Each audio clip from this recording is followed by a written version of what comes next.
जन्म प्रमाणपत्र घोटाळा पार्ट 2 चं इन्व्हेस्टिगेशन सुरू आहे।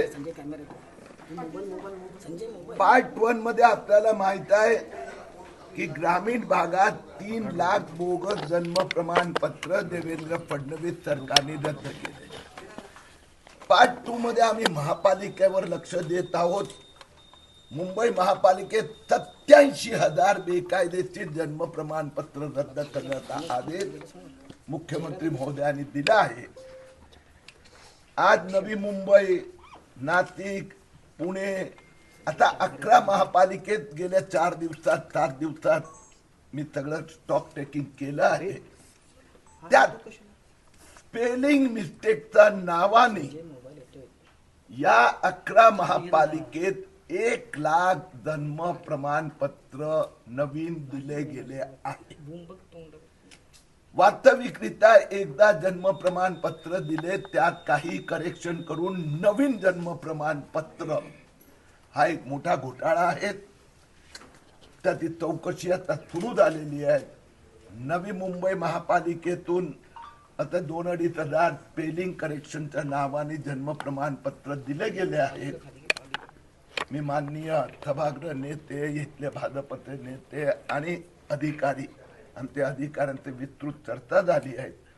ते त्यात तपास करणार आणि जे अशा प्रकाराने 2000हून अधिक जे स्पेलिंग करेक्शनच्या नावाने नवीन जन्म प्रमाणपत्र दिले आहेत त्यात जे खोटे बोगस असेल, इल्लीगल असेल ते रद्द केले जाईल। या अशा अधिकाऱ्यांवर कारवाई करण्याची मागणी आहे तुमच्याकडे। मुंबई महानगरपालिकेचे अनेक अधिकारी बरखास्त झाले ते आता अधिकारीने, माननीय आयुक्तांनी यांनी सांगितलं की आम्ही याची व्यवस्थित चौकशी त्या डिपार्टमेंट नाही अन्य डिपार्टमेंटच्या अधिकाऱ्यांद्वारा करू आणि त्यात ना मग जर घोटाळा सापडला तर जे संबंधित अधिकारी आहेत त्यांच्यावर काय करायचं, महापौर, आयुक्त, आमदार, नामदार ते ठरवलं। मुंबई, नवी मुंबईसह इतर ठिकाणी अशा प्रकारच्या काही बोगस प्रमाणपत्र देण्याची हे आता जे दुसऱ्या टप्प्यात 11 महापालिकात जे मी सुरू केलं आहे त्यात वसई, विरार, मीरा भाईंदर, कल्याण, डोंबिवली, उल्हासनगर, नाशिक,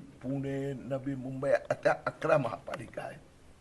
मग तिसऱ्या टप्प्यात उर्वरित महापालिकेत सर साधारणपणे अबक मध्येच या महापालिकांमध्ये होते की द्वारे अर्ज मागे घेऊन ज्यावेळेस अनिकेत तटकरे निवडून येतात त्यांच्याबरोबर व्हिक्टरी दाखवतात, हे कशाचं द्योतक आहे? काही वेळेला काही कार्यकर्त्यांनी उत्साहात काय केलं पण सगळ्यांची समजूत घालून महायुतीचे सगळे उमेदवार विजयी व्हावे प्रयत्न सुरू आहे। पहिल्या टप्प्यात जे विलंबित जन्म प्रमाणपत्र घोटाळा होता, आता दुसरा टप्पा आहे करेक्शन। हे संबंध महाराष्ट्रात झालेलं आहे। जे अधिकारच नाही 44 वर्षाचा माणूस असं म्हणणार की माझं नाव रत्व आणि दीर्घ, याला काय अर्थ आहे का? 69 वर्षाचा म्हाताऱ्याला पण नवीन जन्म प्रमाणपत्र रत्व दीर्घच्या नावाने दिला, हा मोठा घोटाळा आहे। पण त्याचा तपास पहिला मुंबई, आता 11 महापालिका आणि पुढच्या टप्प्यात उर्वरित महापालिका। हा आर्थिकच घोटाळा आहे की आणखी काही याच्यामध्ये षडयंत्र असं तुमचं काय मत आहे? आता असं आहे की माननीय मुख्यमंत्री महोदयांनी मुंबईतले जे 87,000 जे बेकायदेशीर जन्म प्रमाणपत्राच्या तपासासाठी मुंबई पोलीस आयुक्तांची SIT नियुक्त केली आहे। SITने चौकशी सुरू केली आहे। पहिल्या टप्प्यात 19,860 असे करेक्शनच्या नावाने जन्म प्रमाणपत्र दिले गेले की त्यांचे काही डॉक्युमेंटच नाही आहेत। त्याचा पुढचा तपास SIT करणार। ते बेनामी आहे, घुसखोर आहे, बांगलादेशी आहे, स्लीपर सेल आहे किंवा डोमिसाईलसाठी केलेल्या चौकशी पोलीस आयुक्तांची। सर आयुक्तांसोबत आता तुमची मीटिंग झाली, त्याच्या लोकांचा जो काय मांडला गेला महापालिका 1000हून अधिक स्पेलिंग मिस्टेकच्या नावाने जन्म प्रमाणपत्र दिले गेले, हे मी माहिती काढली, ते त्यांना दिली होती। आता विस्तृत चौकशी कधी करायची एक्शन त्याची विस्तृत चर्चा झाली आहे, आयुक्तांनी मान्य केलं। आता एकदा चौकशी सुरू झाल्यानंतर पहिलंच निष्कर्ष देणं, मग परत तिसरा प्रश्न येणार तुमचा। संजय राऊत म्हणतात की सध्या आता हे पहा,